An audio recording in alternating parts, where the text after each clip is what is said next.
আসসালামু আলাইকুম। ওয়ালাইকুম আসসালাম।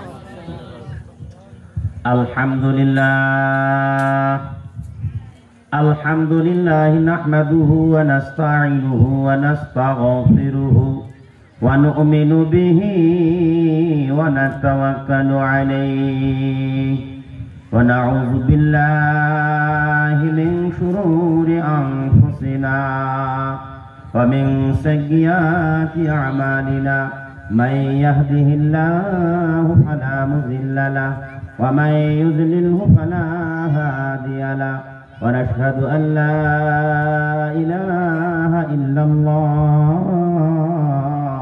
ونشهد أن سيدنا وسندنا وحبيبنا ومرشدنا محمدا عبده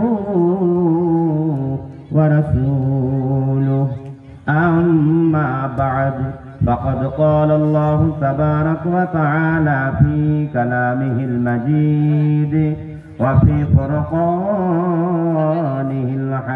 الحميد أعوذ بالله من الشيطان الرجيم بسم الله الرحمن الرحيم يا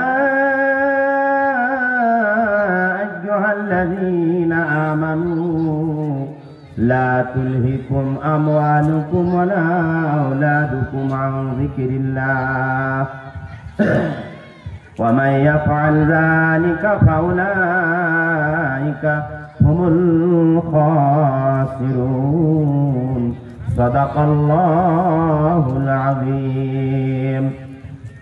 وقال النبي صلى الله عليه وسلم من له ولد فليحسن اسمه وأدبه فإذا بلغ فليزوجه فإن بلغ فلم يزوجه فإن أصاب إثما فإنما إثمه على أبيه أو كما قال النبي صلى الله عليه وسلم.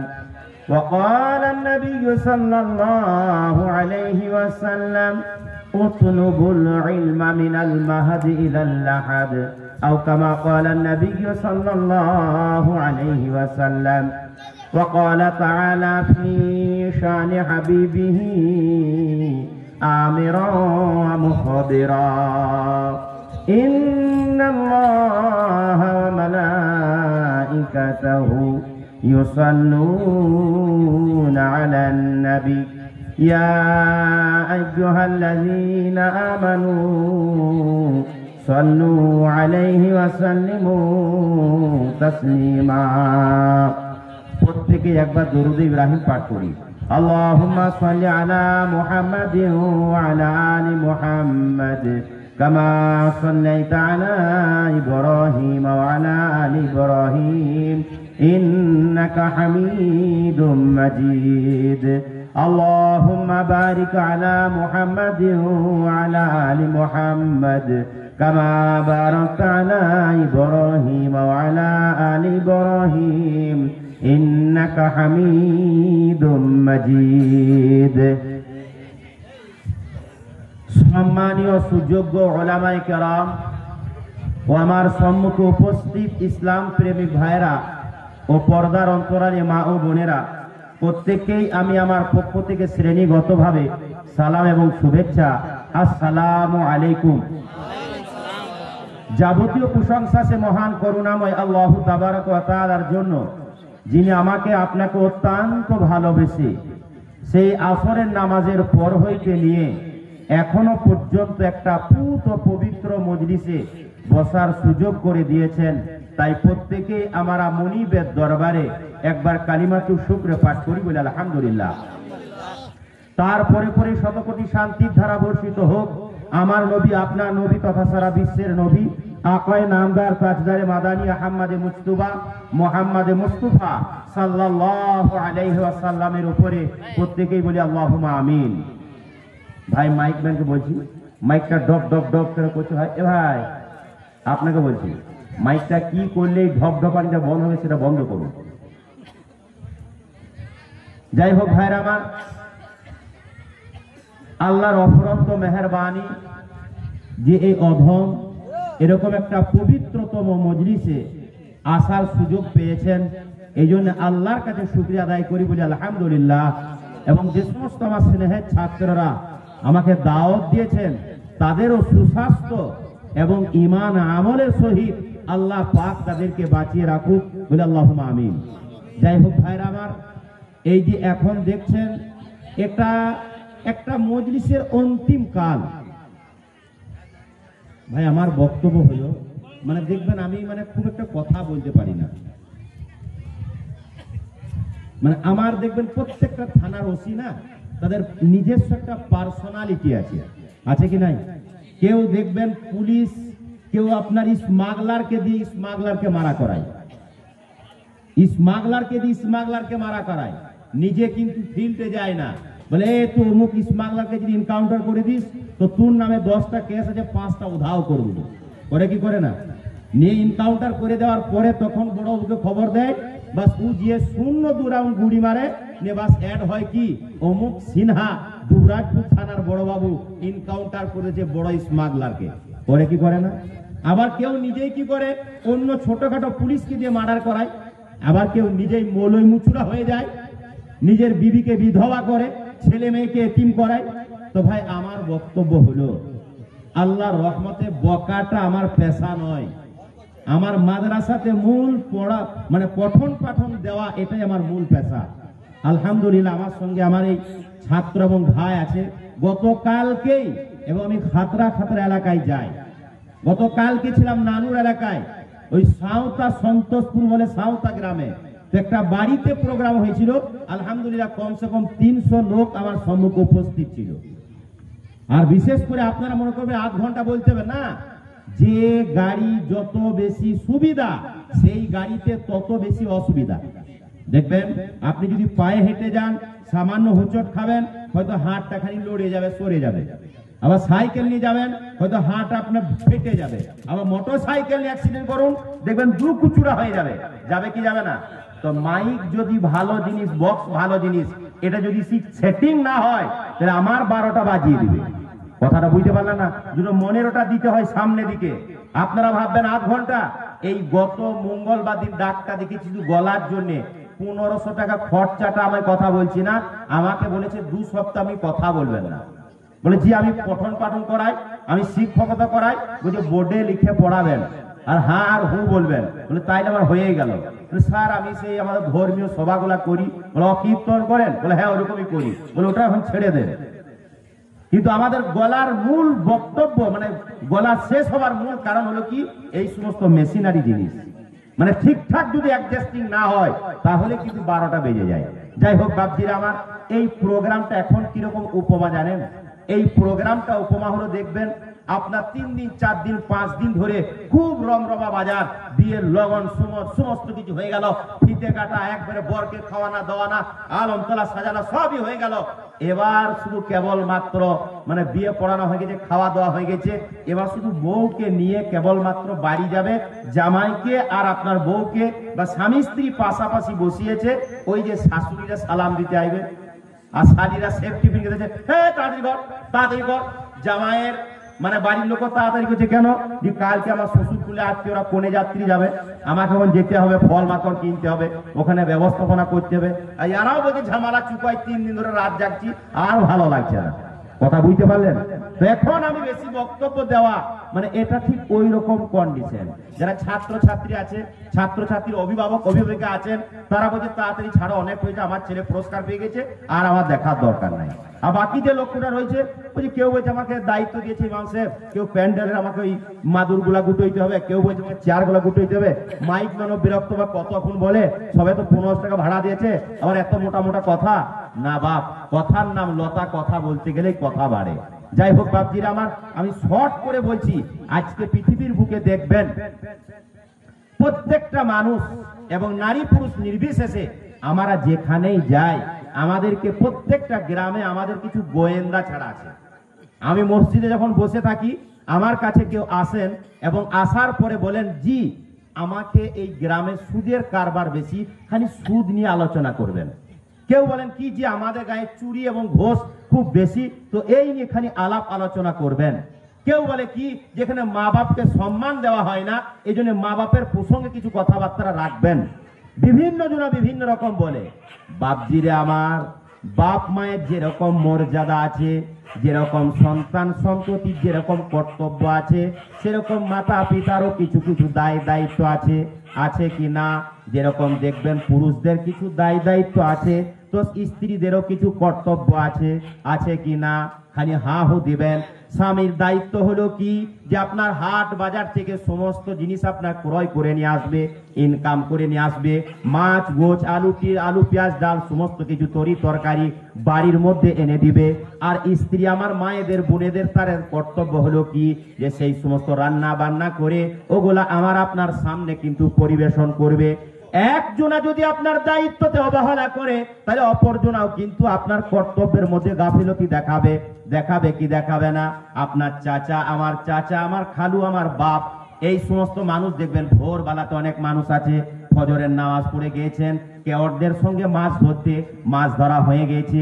সকাল 7টার মধ্যে স্ত্রীকে আপনার 1 কিলো মাছ দিয়েছে, 500 গ্রাম বিক্রি করে দিবে, 500 গ্রাম বাড়িতে রান্না করবে। আবার আপনার চলে গেছে কোথা, সবজি বিক্রি করতে গেছে গ্রামে, আবার 100 টাকা ইনকাম করে নিয়ে এসছে। আবার আপনার 11টার সময় চলে গেছে মাঠে ধারে 2-4 ঝুড়ি আপনার ঘাস কাটতে গিয়েছে।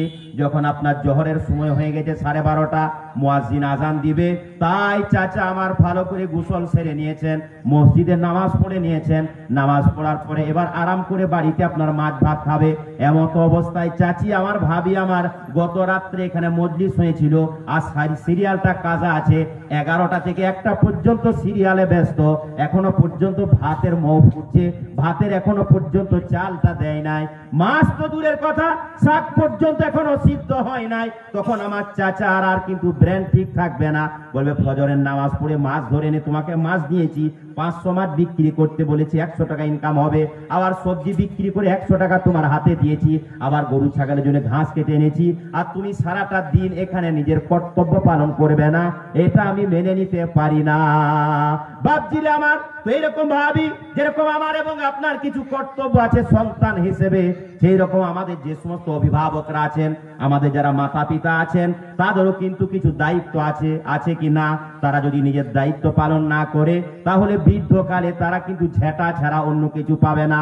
তাদের বৌমারা এবং তাদের বেটারা কি করবে? ওই যে বাসনটাকে ঠুকে আপনার ভাত দিবে। আর সেই সমস্ত অভিভাবক এবং বাপ চাচাদের স্থান হবে কোন জায়গা? বৃদ্ধাশ্রম হবে। হবে কি হবে না?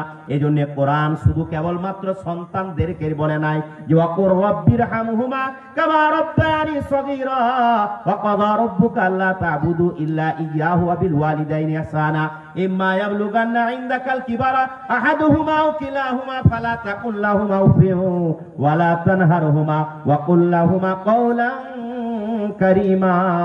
যে কোরআন যেখানে মাতা পিতার সঙ্গে সৎ ব্যবহার করতে বলেছেন, সেখানে মাতা পিতাকেও বলেছেন নিজের সন্তান সন্ততিদেরকে সুশিক্ষায় শিক্ষিত করতে বলেছেন। এটা আমার কথা নয়, আল্লাহ পাক তিনি কালামুল্লাহর মধ্যে বলেন, ইয়া আইয়ুহাল্লাযীনা আমানু লা তুলহিকুম আমওয়ালুকুম ওয়ালা আওলাদুকুম আন যিকরিল্লাহ ওয়া মান ইয়াফআল যালিকা ফাউলাইকা হুমুল খাসিরুন। ইয়া আইয়ুহাল্লাযীনা আমানু, হে ঈমানদার গণেরা, লা তুলহিকুম আমওয়ালুকুম ওয়ালা আওলাদুকুম আন যিকরিল্লাহ, তোমাদের ধন সম্পদ এবং তোমাদের সন্তান সন্ততি তোমাদিগকে যেন তো আল্লাহর স্মরণ থেকে উদাসীন না করে দেয়। ওয়া মান ইয়াফআল যালিকা, আর যে সমস্ত মানুষদেরকে তাদের ধন সম্পদ এবং তাদের সন্তান সন্ততি আল্লাহর স্মরণ থেকে উদাসীন করে দিবে, ফাউলাইকা হুমুল খাসিরুন, এরাই হবে আল্লাহর খাতায় ক্ষতিগ্রস্ত। অতএব বাপজিরা আমার, আল্লাহ পাক তিনি ঈমানদারকে সম্বোধন করে বললেন লা তুলহিকুম আমওয়ালুকুম। তাহলে আল্লাহ পাক তিনি কি বললেন? দুটো জিনিস এখানে বললেন। একটা বললেন কি, যে তোমাদের অর্থ সম্পদ আর তোমাদের সন্তান সন্ততি যেন আল্লাহর স্মরণ থেকে তোমাকে উদাসীন না করে দেয়। এই যে অর্থ সম্পদ কি করে আমাকে আল্লাহর স্মরণ থেকে উদাসীন করে, এই উপমাটা একটা দিই। একজন বাপ, একজন চাচা, একজন খালু, একজন মুসলমান ব্যক্তি, তার নিজের হয়তো 2 বিঘে সম্পদ, কিন্তু তার মেয়ের বিবাহ আছে, তাই অন্যজনের সম্পদ আপনার 10 বিঘে কন্ট্যাক্ট নিয়েছেন, চুক্তি ভিত্তিক নিয়েছেন, যে আমি 5,000 টাকা করে দেবো, তোমার জমিতে আমি চাষ করব। এরকম 10 বিঘে সম্পত্তি তিনি নিয়েছেন। আর চাচা আমার চাষ করার পূর্বে তিনি 5 ওয়াক্ত নামাজ তাকবীরে উলার সহিত আদায় করেন। তাকবীরে উলা মানে কি?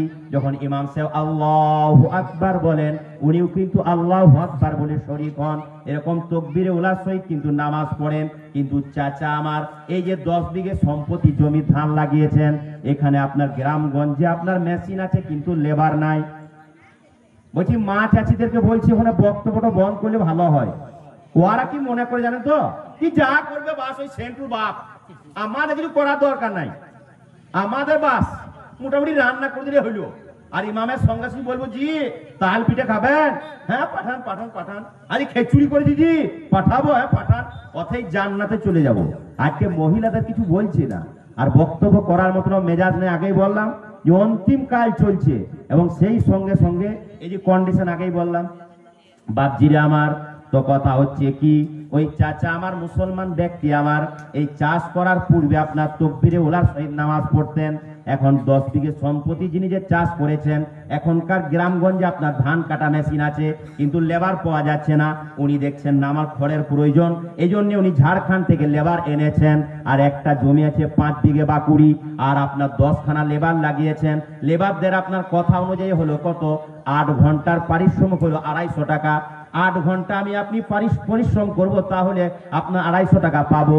কিন্তু এখন লেবাররা খাটে কতক্ষণ, 6 ঘন্টাও খাটে না। খৈনি খাই না, সেও বলছে না, খালি নাম হইলে হবে, বুঝি বিড়ি কথা হচ্ছে রে, নাহলে হবে না। কেন কাজে ফাঁকি মারতে হবে না। বাপজিরে আমার আল্লাহর নবী সাল্লাল্লাহু আলাইহি ওয়াসাল্লাম তিনি বলেছেন যে সমস্ত মুনিব যারা তিনি লেবার খাটাবেন তাদেরকে সম্বোধন করে বলেছেন যে তোমরা যাদেরকে মজদুর খাটাবে, যাদেরকে পারিশ্রমিক হিসেবে খাটাবে, তাদের যেমনি তাদের ঘাম শুকানোর আগে পর্যন্ত তাকে তুমি কি করে দাও, তার পারিশ্রমিক মিটিয়ে দাও। এরকম নয়, বিগত দিনে ওই মোড়ল মাতব্বররা ছিল, দেখবেন তারা কি করতো, যখন আপনার 1.5 কিলো চাল আর 150 টাকা, 50 টাকা করে লে ধান তোলার পরে, আর বাকি 1 কেজি করে চাল লে, ধান তোলার পরে আবার নতুন চাল হবে, তখন বাকি তো লিবিয়া ধান বিকবার টাকা দেবো। তখন একটা সময় ছিল যে লেবারদেরকে শোষণ করেছে, সূর্য ওঠার আগে লেবারদেরকে মাঠে পৌঁছাইতে হতো, আর সূর্য ডুবার পরে তারা বাড়ি আসতো। ও ঠিক না ভুল? আর এখনকার দিনে মালিকদেরকে শোষণ করছে। এখন আজকে বলে যে রাতে হ্যাঁ কাল যাবো, কত করে 250, বেচতে চলে যাবো। সকালে জি তরুলিয়া মনে কত, 300 300 300, ওগো তোমার যাবো না, টোটো করে নিয়ে যাও বলছে, 300 টাকা রেট, সঙ্গে 4টে শিখর আর 2টো আপনার দিলরুবা, সাংঘাতি বাজার। কথা বুঝতে পারলেন না? এখন এদেরকে শোষণ করছে। শুধু তাই নয়, বিগত দিনে আপনার যদি একটা মুনিশ 5 কাঠা আপনার ধান ফুটেছিল, 5 কাঠা ধান কেটেছিল, এই বলছে 3 কাঠা বেশি ফুটবো না। বুঝতে পারলেন? কথা বুঝলেন তো? একবার দাদার হাত, একবার দিদির হাত, যে দেখবেন ওই পিপিলিকাকে মাছ খায়, যে পিঁপড়েকে মাছ খায়, যখন নদীতে বন্যা আসে, আবার যখন নদীর বন্যাটা শুকিয়ে যায়, মাছগুলা যখন মরে যায়, ওই মাছগুলাকে পিপিলিকাতে খায়। খায় কি খায় না বাপজিরে আমার? এই যে আমি দেখলাম এত সুন্দর ব্রিজের অবস্থা, একবারে হাওড়ার ব্রিজের মতন চেপে চলে এলাম। এই এত সুন্দর ব্রিজ, তখন কেন? এই যে নমস্কার দাদা, খালি দেখবেন দাদা, খালি দেখবেন। আপনাদেরকে একটাই কথা বলে দিই, আপনি কোনো রাজনীতির আমি এখানে মানে প্রচার প্রসার করতে আসি নাই। একটাই কথা, আপনার যেখানে মন যাবে সেখানে আপনি বোতাম টিপবেন, কিন্তু আগে আমাদের কাজ চাই, আগে আমাদের ব্রিজ চাই, আগে আমাদের রাস্তাঘাট চাই, আগে আমাদের পানীয় জল চাই, আগে আমাদের শিক্ষা চাই, স্বাস্থ্য চাই, তারপরে আমরা ভোটে টিপুন। আপনার যাকে ইচ্ছা তাকে টিপুন গা, আমি কিন্তু নিষেধ করতে যাব না। কথা বুঝতে পারলেন? এখানে প্রত্যেক জনের স্বার্থ জড়িত আছে। এখন যদি বন্যা হয়, এই ব্রিজে যা মাচার অবস্থা, রাতে গেলে আমার ভাই তুই চাপ, আমি কিন্তু হেঁটে যাব। কেন? আমি বিটির বাপ বটি, আমি একা কেবল মাত্র। কথা বুঝতে পারেন না? আমার বিটির বাপ আমি একা, অন্য কেউ নয়। অর্থাৎ আমার পা হয়ে গেলে কি হবে বুঝতে পারছেন তো? দিন আনা দিন খাওয়া মানুষ। তখন চিন্তা ভাবনা করুন বাপজিরে আমার। আমার কথা বলার বক্তব্য হলো কি, তাহলে বাপ মায়েরও কিছু দায়িত্ব আছে। এই যে বললাম ধন সম্পদ আমাকে আপনাকে কি করে উদাসীন করে, তো এই মানুষটা 10টা লেবার লাগিয়েছেন, জুমার দিন ইনি দেখছেন কি 300 টাকা করে মজুরি লাগবে। ইমাম সাহেব 11:30 বলে দিয়েছেন, এখন যদি আমি জুমার নামাজ পড়তে চলে যাই তাহলে 2 ঘন্টা করে লস হয়ে যাবে। আর এদিকে আপনার কাল বৈশাখী ঝড় যদি উঠে যায়, হাতে ধান কাটা আছে, ধানগুলাকে বাঁধতে হবে, নচেত এইখানে কিন্তু ধানের আবার পুনরায় আপনার অঙ্কুর হয়ে যাবে। এই ভয়ে চাচা আমার মনে করলেন কি ইমাম সাহেব 11:30 বলে দেখ, আমি কিন্তু আজকে জুমার নামাজ পড়তে যাব না। অনেক সময় মাওলানাদের মুখে আমি শুনেছি যে জুমা না পড়তে গেলেও কিন্তু আসরের নামাজ পড়া, জোহরের নামাজ পড়া হয়। এই জন্য উনি জোহরের নামাজটা পড়ে নিলেন। আল্লাহ পাক এই সমস্ত ব্যক্তিদেরকে বলছেন, লা তুলহিকুম আমওয়ালুকুম, তোমার জমির মহব্বত, তোমার অর্থের মহব্বত, তোমার টাকা পয়সার মহব্বত তোমাকে আল্লাহর স্মরণ থেকে যেন উদাসীন না করে দেয়। যতই তুমি জমিদার গায়ে চাষাবাদ করো, তুমি ব্যবসা বিজনেস করো, তুমি খেটে খামারে খাটো যাই করবে করো, যখনই আল্লাহর ডাক দিয়ে গেল হাইয়া আলাস সালাহ হাইয়া আলাল ফালাহ, এই বলে যখন মুয়াজ্জিন ঘোষণা দিয়ে দিলেন সমস্ত কাজকে বিরত রাখিয়ে আল্লাহর ডাকে সাড়া দিতে হবে, তাহলে আমাকে আপনাকে আল্লাহর স্মরণ থেকে আমার আপনার ধন সম্পদ উদাসীন করতে পারবে না। 1 নম্বর আমি খুব শর্ট করে বলছি, ওয়ালা আওলাদুকুম, আর সন্তান সন্ততি আল্লাহর স্মরণ থেকে যেন কি না করতে পারে, আমাকে আপনাকে উদাসীন না করতে পারে। সন্তান সন্ততিরা কি করে উদাসীন করে, আমার আপনার ধান পোতা হয়ে গেছে, সমস্ত কিছু রেডি, আমি হয়তো জামাতের নাম লিখিয়েছিলাম যে আমি 1 চিল্লা জামাতে ভাদর মাসে যাব, কিন্তু আমার একমাত্র কুলাঙ্গার সন্তান সে বলছে না আমি কিন্তু মাঠ দেখতে যেতে পারবো না, তুমি জামাতে যাবে, যাও আর না যাও। বাপ কি দেখছে, তাই তো 7 বিঘে জমি ধান লাগিয়েছি, আর বেটা হুষ্টপুষ্ট একবারে মাস্টার, ফ্রি ফায়ার মাস্টার গো, সারা রাত মোবাইল নিয়ে তাহাজ্জুদ পড়ে, আর সকালবেলাতে যেমনি সূর্য ওঠে তখনও ঘুমিয়ে যায়, আর সকাল বেলা 3টের সময় উঠে। কথা বুঝতে পারলেন না? এইরকম সন্তান তৈরি করেছে। বাপ যদি বেশি কিছু বলতে যায়, বাপের কান মুখেতে পিস্তল লাগিয়ে দিবে 147। এলাকার লোক বোমা বারুদ বুঝে না, না আমি জানে না। কথা বুঝতে পারলেন? আর পিস্তল কি জিনিস বুঝে বাবারে বলছে বেশি বাড়াবাড়ি করেন না, রাস্তায় একা যাবেন। বাপজিরে আমার, ভয় আল্লাহকে বাইরে দিয়ে কাউকে করি না, কিন্তু এই রকম যদি কুলাঙ্কার সন্তান থাকে, আর আপনি কিন্তু ওই যে 7 দিকে জমি চাষ করছেন কার জন্যে, আমার নিজের সন্তান সন্ততিকে তাদের মুখে অন্ন তুলে দেওয়ার জন্যে। আল্লাহর নবী আল্লাহ তাবারাক তাআলা তিনি বলছেন, এই রকম সন্তানের কথা শুনে আমি যদি জামাতে যাওয়া থেকে বিরত হয়ে যাই, হজ উমরা করতে যাওয়া থেকে বিরত হয়ে যায়, তাহলে এই সন্তানের কারণে আমি আল্লাহর স্মরণ থেকে উদাসীন হয়ে গেলাম। আর এই রকম সন্তান কখন তৈরি হবে না, যখন অভিভাবক পাক্কা পুক্ত হবে, যখন আপনার ভালো মজবুত হবে। এরকম কে হবে? এই জন্য আল্লাহর নবী সাল্লাল্লাহু আলাইহি ওয়াসাল্লাম তিনি বলেছেন, যেরকম আপনার সন্তানদের কিছু কর্তব্য আছে, তো বাপ মায়ের অনেক দায়িত্ব আছে। বাপ মায়ের কি কি দায়িত্ব? কেউ বলেছে 10টা দায়িত্ব, কেউ বলেছে 22টা দায়িত্ব, অনেক দায়িত্ব আছে। আমি সংক্ষেপে 2-4টে কথা বলছি। নবীজি সাল্লাল্লাহু আলাইহি ওয়াসাল্লাম তিনি বললেন, قال النبي صلى الله عليه وسلم من له ولد فليحسن اسمه وأدبه فإذا بلغ فليزوجه فإن بلغ فلم يزوجه فإن أصاب إثما فإنما إثمه على أبيه মাল্লাহু আলাদুন ফালিউহসিন ইসমুহু। আল্লাহ রাসূল তিনি বললেন, তোমাদের যখন সন্তান সন্ততি জন্ম লাভ করবে, তাদের সুন্দর থেকে সুন্দর একটা নামকরণ করো, একটা ভালো নাম রেখে দাও। ওয়া আদিবহু, তারপরে তুমি তাকে সুশিক্ষা দান করো। ফা ইযা বালাগা ফালিউজাউবিজহু, যখন তোমার সন্তান সন্ততি সাবালক সাবালিগা হয়ে যাবে, তাদের বিবাহ দিয়ে দাও। ফাইন বালাগা, যদি তারা সাবালক সাবালিগা হয়ে যায়, ফাইন বালাগা ওয়ালাম ইউজাউবিজহু, যদি তারা সাবালক সাবালিগা হয়ে যায় আর তাদের যদি বিবাহ না দেয়া হয়, ফাইন আসাবা ইসমান, আর যদি তারা কোনো পাপের কাজ করে বসে, ফাইন্নামা ইসমুহু আলা আবি, তাহলে সেই পাপের ভাগীদার তার মাতা পিতাকেও হতে হবে। বলি সুবহানাল্লাহ। বাপজিরা আমার, তাহলে এই হাদিসের মধ্যে নবীজি সাল্লাল্লাহু আলাইহি সাল্লাম তিনি 3টে কাজকে বললেন মাতা পিতার জন্য। 1 নম্বর কি? সুন্দর থেকে সুন্দর নামকরণ। ভালো নাম বলছে আজকালকার দিনে কি রেন্টু, সেন্টু, ঝেন্টু, হন্টু। কথা বুঝতে পারছেন না? কচি লচি না। যদি এখন বলা হয় আহাব্বুল ইসমি ইলাল্লাহ, আল্লাহর ইনদাল্লাহ, আল্লাহর কাছে সর্বোত্তম নাম হলো কি? আব্দুল্লাহ, আব্দুর রহমান। আল্লাহর কাছে যে সমস্ত নাম পছন্দনীয় তাদের মধ্যে হলো আব্দুল্লাহ এবং আব্দুর রহমান।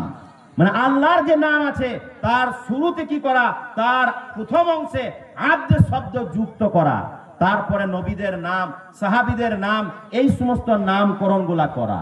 আর আমাদের বলছে কি বড় বড় ফিল্ম স্টারের নাম রেখে দাও। আমাদের ইমাম সাহেবকে বলছে জি 10টা নাম খানি বলে দিবেন, উনি এরকম ভালো ভালো নাম বলে দিলেন, জি খানি বুড়ো বুড়ো লাগে না, বুড়ো বুড়ো লাগে না, জি কচি কেমন হবে? হ্যাঁ, কোনো অসুবিধা নাই, সারাটা জনম আপনার কি থাকবে, কচি হয়ে থাকবে। 80 বছরে বুড়ো তাও কচি থাকবে।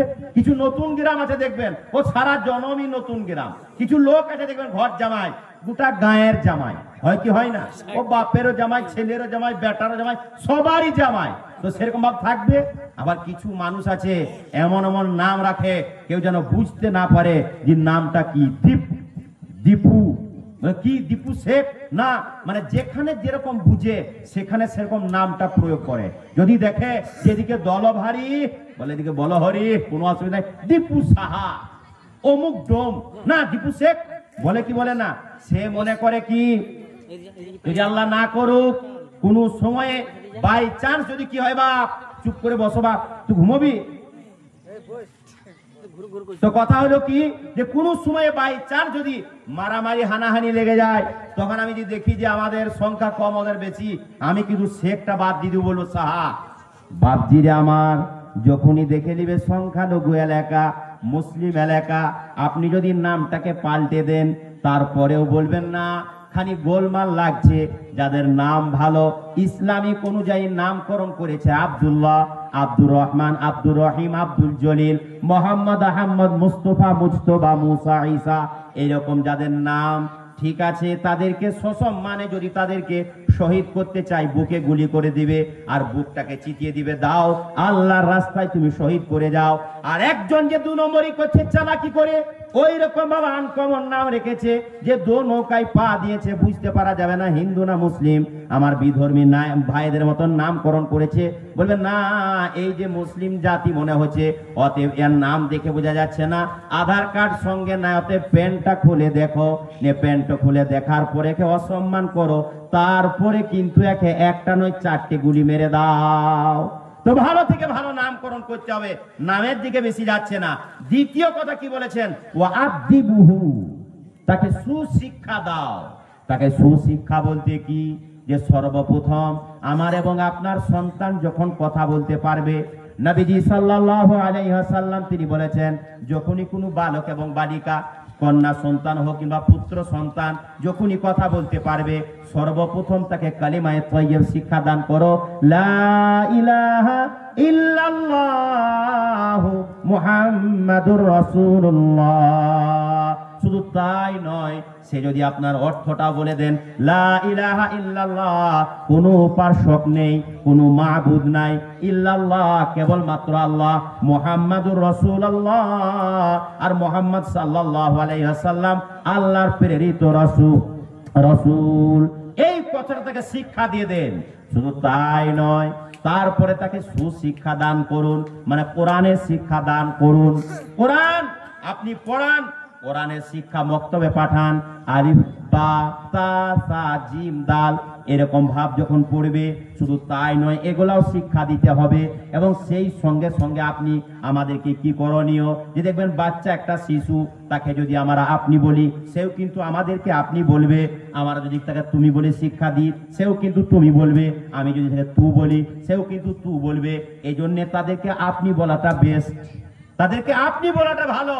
দেখবেন একবার যখন আপনার টিয়া পাখি বুলির মতন একবার বুলি ধরে যাবে, আপনি তাকে প্রথম থেকে 3 বছর বয়স থেকে বা 2 বছর বয়স থেকে আপনি লেন, আপনি আসুন, আপনি যান, আপনি খান, আপনি বলুন, এরকম করবেন, তো দেখবেন সে ছেলেটাও কিন্তু আপনি আপনি বলতে লেগে যাবে।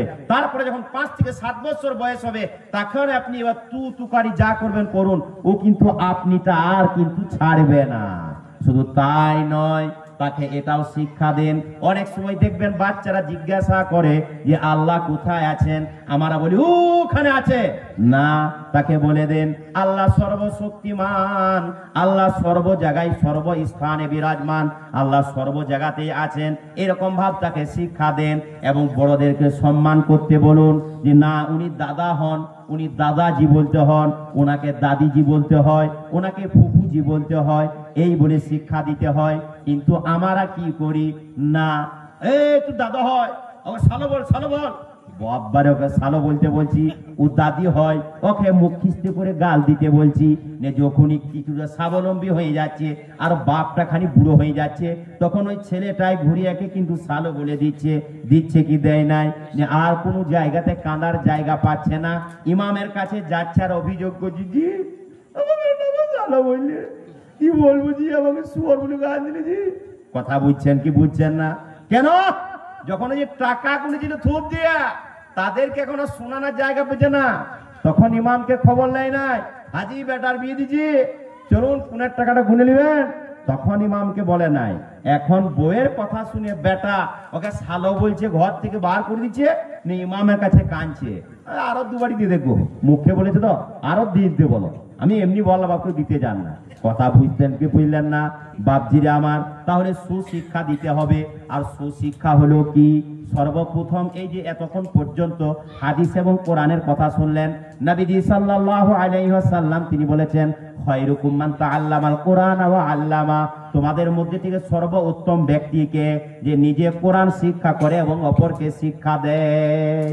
বাপজিরে আমার, এই পৃথিবীর বুকে দেখবেন, আমি বাস্তব চিত্র বলছি, একজন সন্তান যখন দুনিয়ার জ্ঞানী হয়ে যায় বা দুনিয়ার অর্থবান ব্যক্তি হয়ে যায়, তার সঙ্গে মাতা পিতা কথা বলতে ভয় পায়, যে আমার ছেলে ডাক্তার, আমার ছেলে মাস্টার, আমার ছেলে ব্যারিস্টার, এখনই কথা বলবো, অনেক টাকা বেতন, তাই তো যদি রেগে যায় তো বাপ মা তটরস্থ হয়ে যায় এই দুনিয়ার শিক্ষায় যারা শিক্ষিত এরকম সন্তানের সঙ্গে কথা বলতে। আর যে সমস্ত সন্তানেরা আখেরাত এবং কোরআন এবং হাদিসের মানে জ্ঞানী হয়েছে, তারা মা বাপের সঙ্গে কথাবার্তা বলতে ভয়ে ভীত হয়ে যায়, যে আমার আব্বা মা যদি নারাজ হয়ে যায়, আমার আব্বা মা যদি অসন্তুষ্ট হয়ে যায়, এই জন্য তারা ভয় করে। করে কি করে না বাপজিরা আমার? শুধু তাই নয়, এরকম ভাব অনেক নিদর্শন আছে, যে সমস্ত ব্যক্তিরা, আজকে আমি বলছি না যে আপনারা ইঞ্জিনিয়ার, ডাক্তার, মাস্টার, ব্যারিস্টার করবেন না, অতি অবশ্যই করবেন, তবে এই কোরআনের জ্ঞানকে ব্যতি রেখে নয়। একটা উপমা দিলে বুঝতে পারবেন।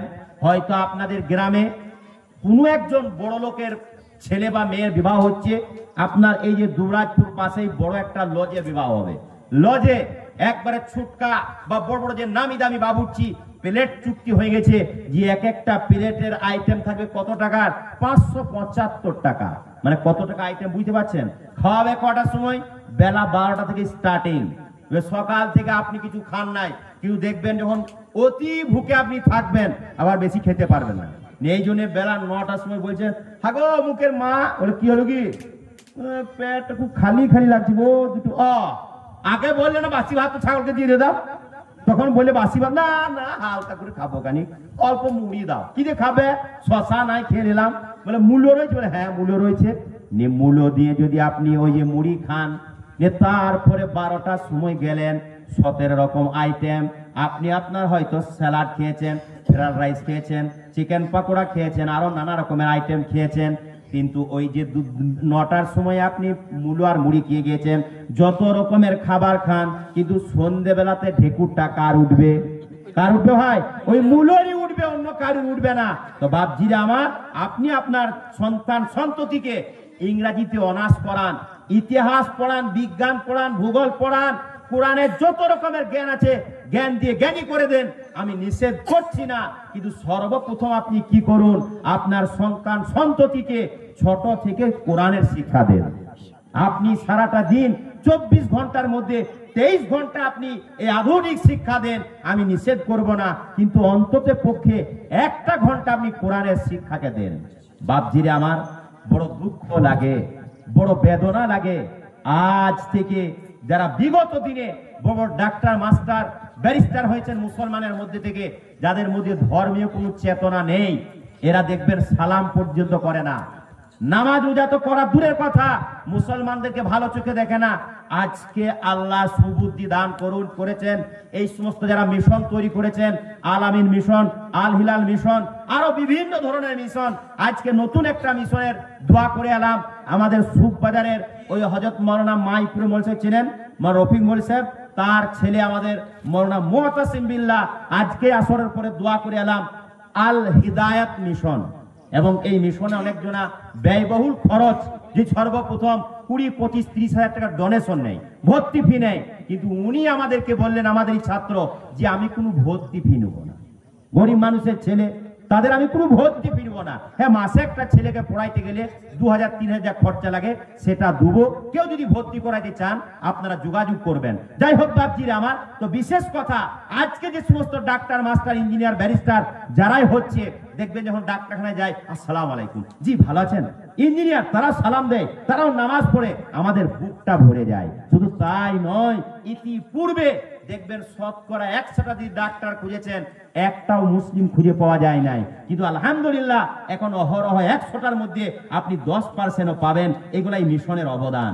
বাপজিরে আমার, তাহলে কোরআন এবং হাদিসকে আমাকে আপনাকে জানতে হবে। কোরআন যদি আপনি জানি, কোরআন জানলে কি আপনার লাভ হবে? কে বলেছে শুধু ওই দুনিয়ায় লাভ হবে? এই দুনিয়াতেও লাভ হবে। যে ছেলেটা কোরআন পড়বে, যে ছেলেকে আপনি নামাজ শিক্ষা দিবেন, সে ছেলে কিন্তু আপনার উপরে কখনোই কথা বলতে যাবে না। কেন? সে কোরআনের শিক্ষা জানে যে আল্লাহ পাক তিনি কোরআনে বলেছেন, ওয়ালা তানহারহুমা ওয়া কুল লাহুমা কাওলান কারীমা। যে আল্লাহ পাক তিনি কোরআনে বলেছেন যে মা বাবাকে ধমক দিয়ে কথা বলো না, তাদের সম্মুখে নম্র এবং ভদ্র হবে কথা বলো। কথা বুঝতে পারলেন? তো এই জন্য শুধু তাই নয়, সর্ব অবস্থায় এবং কখনোই আপনাকে কিন্তু অবাধ্য, মানে আপনার কখনোই অবাধ্য হবে না।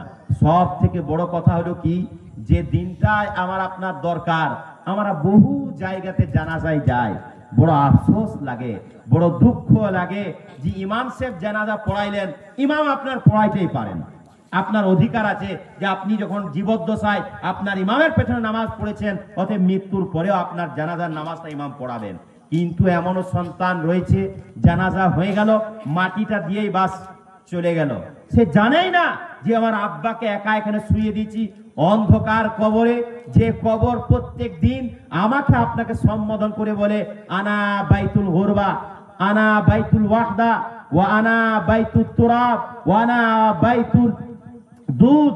প্রত্যেক দিন অন্ধকারের কবর আমাকে বলে আমি একাকিত্বর ঘর, আমি অপরিচিতর ঘর, আমি হলাম মাটির ঘর, আমি হলাম পোকামাকড়ের ঘর। তো আমি জানি যে আমার আব্বা কখনোই একা থাকেন নাই, আমি জানি যে আমার আব্বা কখনো অপরিচিত জায়গায় মানে একা কখনোই যান নাই, আমি জানি যে আমার আব্বা কখনো অন্ধকারে থাকতে পারে নাই, আমি জানি যে আমার আব্বা এই পোকামাকড়কে ভয় পান।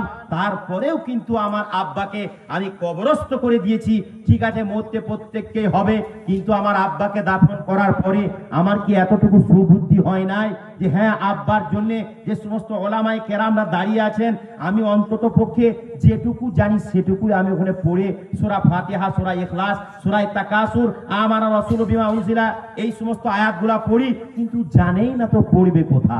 বাপজিরা আমার, এজন্য কি করি, আমি যদি আমার সন্তানকে কোরআন শিক্ষা দিয়ে যায়, নামাজ শিক্ষা দিয়ে যায়, অন্তত পক্ষে কোরআন আমার জন্য আমার সন্তান কিন্তু পড়বে। শুধু তাই নয়, 5 ওয়াক্ত নামাজি যদি বানিয়ে দিয়ে যায় আমার সন্তানকে, এই যে দেখবেন আমরা মিলাদ মাহফিল, দোয়ার মজলিস ইত্যাদি করি, একটা দোয়ার মজলিস করতে গেলে অন্তত পক্ষে 2 থেকে 5 হাজার টাকা খরচা আছে, কিন্তু ওই বছরে একদিন হবে।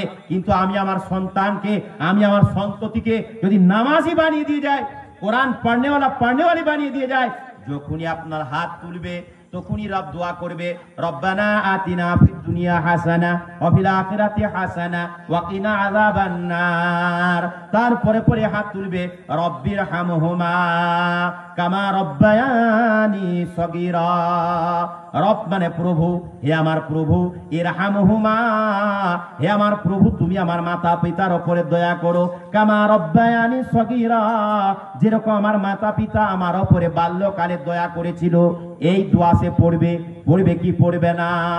অতএব এই মক্তবের প্রয়োজন আমাদের অতি অবশ্যই আছে।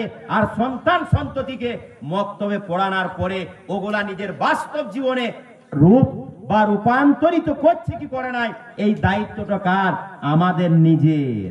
আল্লাহ রাসূল সাল্লাল্লাহু আলাইহি ওয়াসাল্লাম বলেছেন, মুরু আওলাদাকুম, যে তোমরা নিজেদের সন্তান সন্ততিকে যখন 7 বছর বয়স হবে তাদেরকে তুমি কি করো?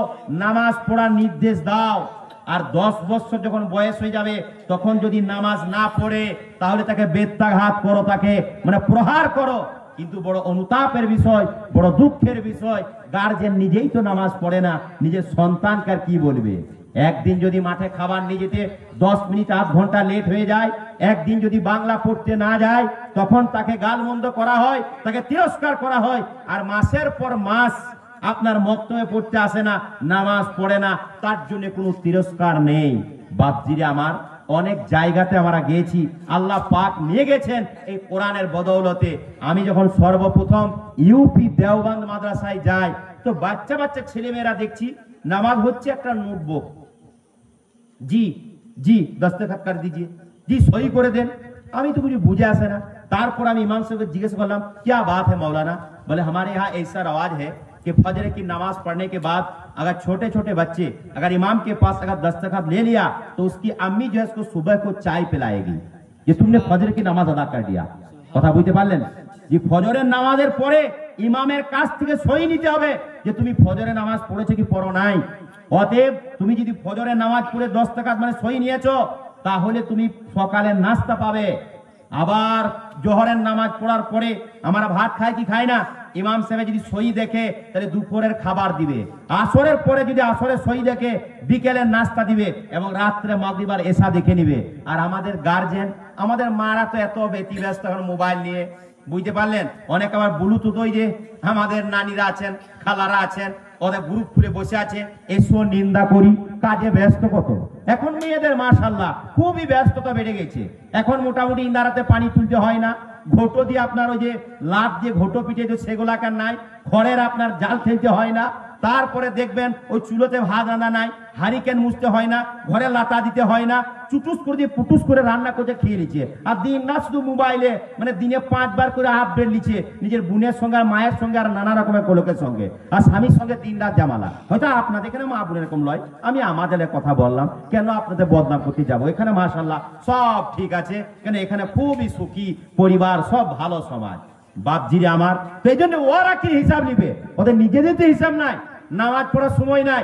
বলছে হাদিসুন নিসা, মা বোনেদের মশলাতে আছে, বলছে একবার যদি বাচ্চা হয় বলছে 3 বছর নামাজ পড়া যাবে না। বলছে কেন?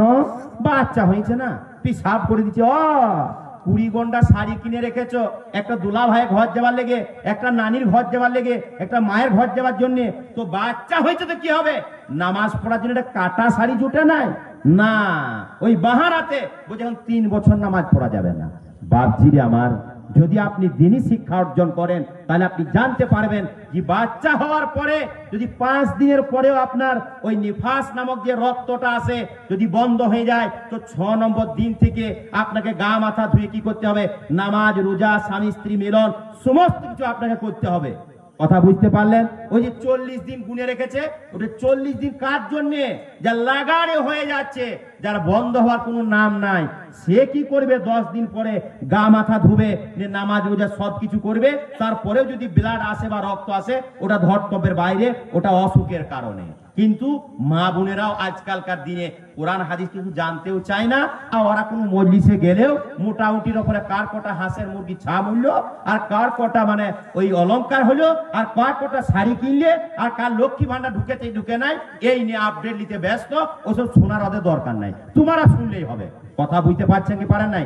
বাপজিরা আমার, যাই হোক, বক্তব্যের শিক্ষার খুবই প্রয়োজন, আমরা প্রত্যেকেই শিক্ষা দেবো ইনশাআল্লাহ। আর বিশেষ করে আমরা এই মক্তব পড়ানোর জন্য টাকা পয়সা একবারে ব্যয় করব না, এমনি কোনো অসুবিধা নাই। বাংলা ইংরেজি জেনারেল শিক্ষা দেবো, মাসে 1000 টাকা দেবো, কিন্তু ইমামদেরকে আমরা এক্সট্রা পয়সা দেবো না। একজন স্কুলের মাস্টার, প্রাইমারি স্কুলের মাস্টার কমপক্ষে 30 থেকে 35 হাজার টাকা বেতন পায়। তারপরেও দেখবেন যখন ভোটের নাম মানে সংশোধন করতে হয়, আবার ভোট নিতে যায়, অন্য কোনো এক্সট্রার কাজ করে, এক্সট্রার কাজের জন্য এক্সট্রার পারিশ্রমিক পায় কি পায় না? আর আমাদের বলছে ইমামের বেতন অনেক। জি, আমাদের মসজিদের ভালো ইমাম দেখে দেন, ভালো বেতন কত? বলে 5000 টাকা। হ্যাঁ, 5000 টাকার কোনো মূল্য রয়েছে আজকালকার দিনে? বল না জি, আপনাদের পয়সাতে বরকত অনেক হয় জি। বল ঠিক আছে ভাই, তুমি টাইলস মিস্ত্রি, তোমার প্রত্যেক দিন 600 টাকা বেতন, অতএব তোমার 18,000 টাকা হয়, আর আমি 5 ওয়াক্ত নামাজ পড়িয়ে 5,000 টাকা পাই, তাহলে আমার বরকতি টাকাটা এক মাসে তুমি নাও আর তোমার ব্যবরকতির টাকাটা আমাকে দাও। কথা আমি ঠিক বলছি না ভুল বলছি? কিন্তু আমাদের মনে করি কি, ওই ইমামকে ভাত দিচ্ছি আর 5,000 টাকা বেতন দিচ্ছি আর মুষ্টির চাল দিয়ে দিচ্ছি, ওই যে মুষ্টির চাল, আর কিছু দরকার নাই। কিন্তু বাপজিরে আমার, এর পেছনে যতটুকু অর্থ ব্যয় করব, এটা আমার দুনিয়া এবং আখেরাতে আমার কাজে লেগে যাবে। অতএব বাপজিরে আমার, আমি যে কোনো, শুধু এই মাম নয়, যে কোনো জায়গাতে এমনি কেন আপনার কোনো সময় লাভ হয়েছে, কোনো কিছু হয়েছে, জি আসসালামু আলাইকুম, জি এটা রাখুন, কিছু মনে করবেন না, আপনাকে অনেক কিছু দেওয়ার দরকার।